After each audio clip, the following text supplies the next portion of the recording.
Всім привіт! Мене звати Андрій, і цього разу буде трошечки інакший стрім. Якщо получиться. Якщо Roblox самий не вилетить. Ладно. Попробую.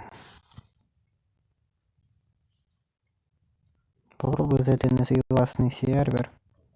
Якщо вилетить, нехай вилітає. Якщо ні, то значить добре. Я попробую.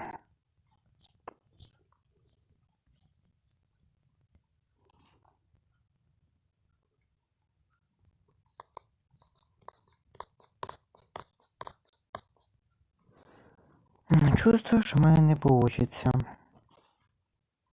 Ну, я попробую.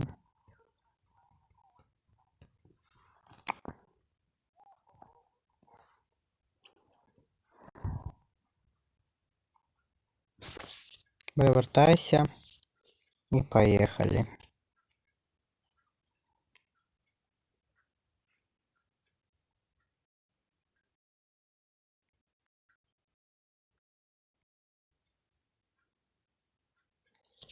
Так, включаем чат. Есть. Я знаю, я просто